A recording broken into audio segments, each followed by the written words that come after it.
Well, hello everybody. I'd like to ask you a question. Who here grew up with a family member, an aunt, an uncle, a grandparent, or even a favorite teacher that was always smiling and always happy? By show of hands. Who? The whole room. That is incredible because most people aren't so lucky. They grew up with families that are very angry and there's a lot of discourse going on. So you were lucky that you were the minority to have these feel-good tactics put out to you at a young age. Let me share. Research has shown that happiness levels are determined 40% by your habits, 50% by genetics, and 10% by lifestyle. So let me share an example of this. A 4-year-old little girl goes with her grandfather on Sunday afternoon drives for ice cream and cookies. And one Sunday afternoon he's sick, so he asks Grandma to take them. And so off the two of them go for a couple hours. They come back, and she goes running up to her grandfather's room, who's still sick in bed, and he says, "And so how is that?" And she says, "We didn't see any horses, asses, sons of bitches, or tree huggers. All Grandma did was wave and smile. It was really boring."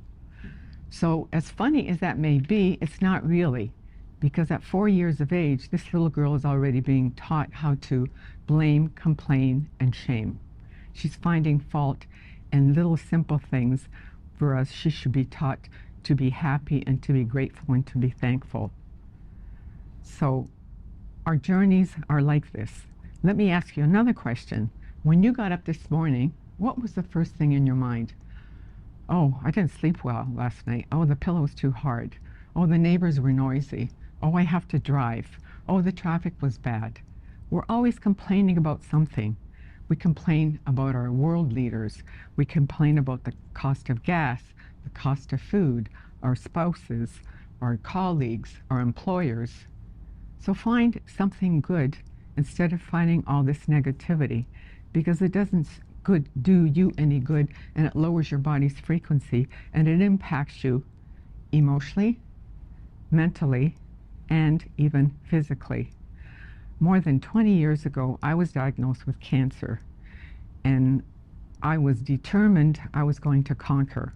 I was a traditional chef at the time, so I just switched my traditional chef hat and put one on of a plant-based chef hat and made a few lifestyle modifications, and a year later, without any medical intervention, I was cancer-free.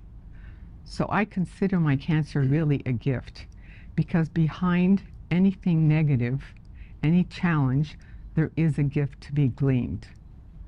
Had I not made those changes, I wouldn't have learned what I now know today and impacted the people that I did. For example, think of Christopher Reeves or Michael J. Fox.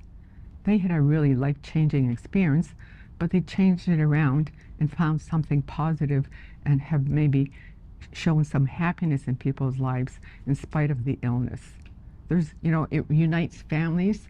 When you're sick, you may start a movement, you may write a book, you may inspire the least person that you ever dreamed of. So my happiness didn't start back then, even though it was sort of the trickle effect. It was leading to where I am today. I found my happiness working as a chef at remote lodges across Canada. I would spend 3 to 4 months there. The more remote, the better. Sometimes I went by barge, sometimes by float plane. And it was a beautiful experience. My cabin was 50 feet away from the water. And so I watched the sunrises, I watched the sunsets. There were no power boats, there was no Starbucks, there was no city lights. It was just beautiful and peaceful.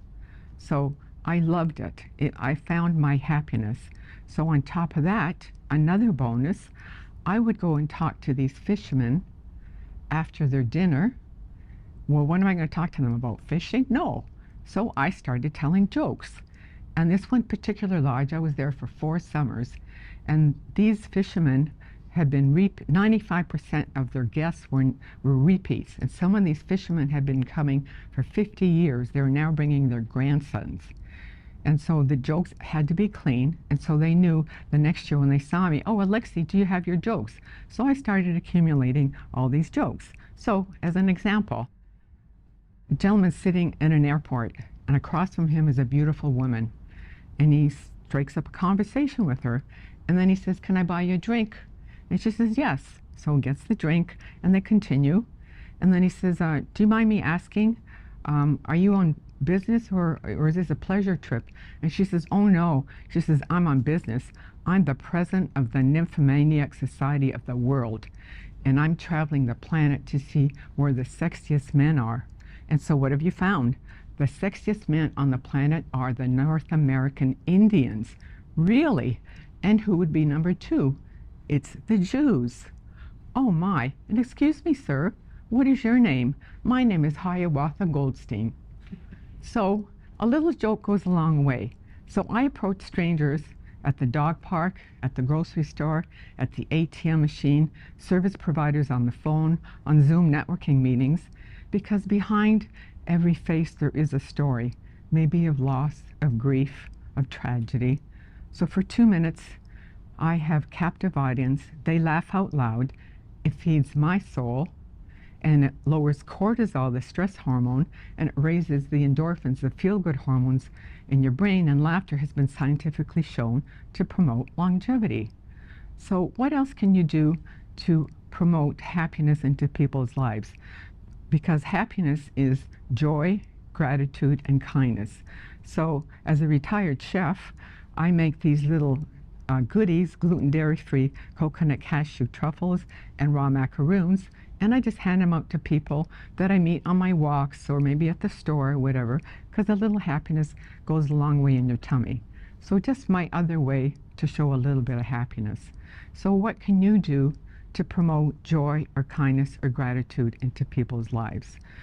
Send thank you cards unexpectedly, an unexpected phone call, give positive comments on postings, send a thank you note after you've been interviewed on a podcast or had an opportunity to speak on stage or are part of an authorship in a book. You know, help your neighbor take the garbage cans back, raise the windshield wipers up when there's a pending ice storm, take, you know, your neighbor's dog out for a walk, you know, have a gratitude journal. Every night I write down 3 things that I appreciate, and they have to be totally different. Write down 3 friends that you are grateful for and why. And again, repeat, new friends all the time. So what can you do? Give out 5 Academy Awards to everybody you meet every day. Show something positive, something that you're grateful for. You like their smile. You like the way they treat the dog. There's always something that you can praise somebody for. You know, we're battling this journey that we're not aware of. The happiness report came out several months ago, and the happiness levels on the planet have decreased by 25% in the last 4 years. That is absolutely horrible. There's more anxiety, more depression, more suicide. And it doesn't have to be that way. And the thing is, it can all start with you by just doing little things. You may not be a joke teller. I certainly wasn't. But I learned along the way, and I thoroughly enjoy doing it now. You know, I saw a really beautiful video some time ago. It's entitled, I'll Never Forget That Cup of Coffee. It shares the story of a barista serving coffee at an airport on Christmas Eve. She's animated and lively and bubbly, and when asked why she's so congealed serving coffee on Christmas Eve, the last place you'd want to be, she says, I'm not serving coffee, I'm pouring happiness into people's lives. So it's a different way of looking at it. So what I started doing is I started saying to my friends, what can you say to people you do without really letting the word out? Like, don't say I'm a bookkeeper, or I'm an accountant, or I'm a lawyer. Think of another way. I make your dogs beautiful. You're a dog groomer. I make your home very welcome. You're a cleaning lady. So I pour happiness into people's lives by telling them a joke. So my favorite quote by Robin Williams is, I don't know how many people I have impacted on this planet, but I know I have made a few happier, and that makes me the richest man there is I could possibly be. So You can be happy for no reason, because I took training in it, because again, another life circumstance, my career as a chef ended, and I was at loose ends. What was I going to do? And because my core value was to bring joy, I enrolled in a Happy for No Reason trainer program. So now I go around and I'm the happiness ambassador, promoting happiness to people across the board, whether you're somebody sick, whether you're a child, whether you're a teacher, whether you're a caregiver, whether you work in the corporate world. So being happy for no reason is a choice, and we can all do it, because we can all spread just a little bit of happiness, because the happier you are inside, the more you will be happier outwards. But gratitude starts with happiness. And always remember, please smile. Thank you.